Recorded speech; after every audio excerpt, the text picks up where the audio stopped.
Now, an interesting project that you did during this time was the Bazbaz Orchestra. Well, this project, when I went to work in France, I did a show, the first show, and I invited Derek to come and open for me, you know?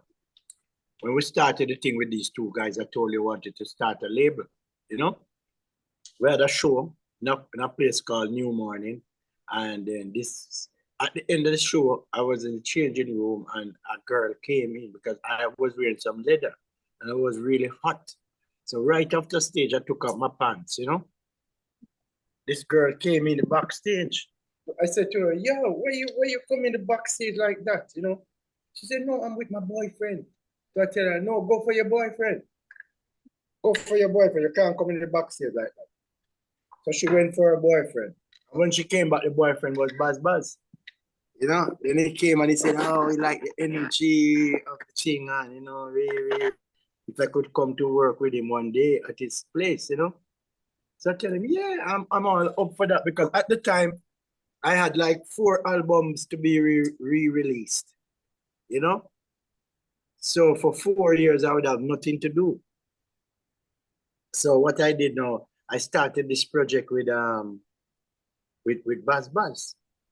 Say I must come to his place and see him. So I went there, and when I went to see him, he started to play some reggae music. So I tell him, no, no, no, you can't play reggae for me. It's an insult. It's best you play some of your compositions. And if I find a way that I can work or something inside I can connect with, then we can work. So it's no pressure for you, and it's no pressure for me. But for you to play reggae for me, no, I'm not stupid, don't do that. So then he starts playing he starts to try to find some tracks, some of his thing, you know? So by mistake, he started playing a track. And I told him, I said, yo, that one. And he said, no, no, that's bullshit. So I tell him, yo, that's bad. I'm telling you what can work. Even if it sounds like bullshit to you, yeah. But no, Winston, that is some old shit. No, no, no, no, no. I said, no, listen, you have a microphone? He said, yeah. I said, hook up the microphone. Hook up the microphone. But when I'm voicing now, because we're doing it on computer, he can't hear the music. You know? When you plug into voice, he can't hear the music. See what I'm saying? He's only hearing my voice inside there. So when I start voicing, he was making some funny looks on his face, like, like, what the fuck is Jamaican guy doing? And yeah, but after now, I finished because I did it in one take. Boom, you know? And after now, he listened to it and he said, oh, fuck, what is this? He can't believe it when he started hearing the voice song with the music, you know? It blew his brains. And one of the tracks was used in a French movie, right? Yeah, Or the Prix. The track is called Sort Me Out, because Bazbaz's friend is a Corsican movie producer, Pierre Salvadori. And Bazbaz most of the time makes the music for the movies. And then your more recent project was with Fixi. You and Fixi go back quite a ways, right? Yeah, well, Fixi saw the Bazbaz project and he was saying, no, Winston, you know, I think we can do something better, you know? But it's 2 Jewish people, you know.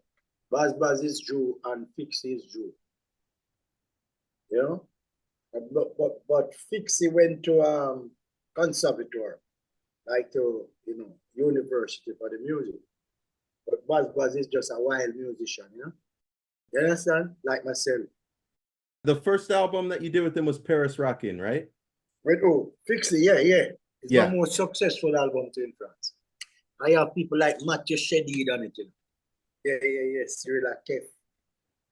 You know, it's not a simple album, you know. How far back do you go with Inna the Yard? Were you there from the beginning? Well, listen now. Inna the Yard, I want to tell you how Inna the Yard started.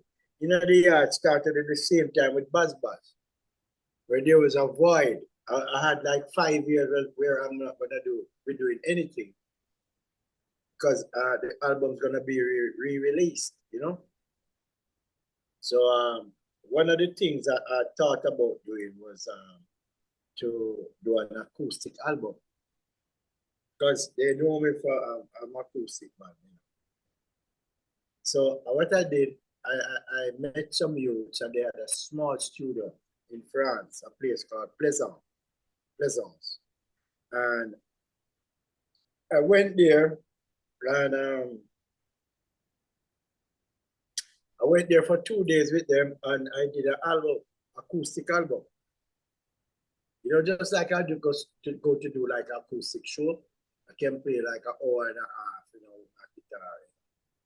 So it's just something like that, just like 10 songs, you know, not there, you know, and then voice them and do a little percussion and a little backing vocals. And then I carried to the recording, I carried to my record company. I told them, listen, this is my acoustic album. And then 2 days after they said to me, Winston, how long did it take you to do the acoustic album? I said, 2 days. They said, you know anybody in Jamaica we could do something like this with? I said, yeah, we could check Earl's Chin Simit, because he was sounding a little bit upset with the Marleys. He said he didn't want to play an electric guitar anymore. So we could go to see him to see if he'd be interested to do this, you know. So we went and we checked him. And that's how the Inner the Yard started. But it's my idea. And that album has not been released up until today. My album, my Inner the Yard. The Genesis. Oh, wow. Yeah, I have it. I have the Genesis. From the Genesis is a Genesis. There's nothing you can do. The Genesis is just the Genesis. How many kids do you have that are involved in music?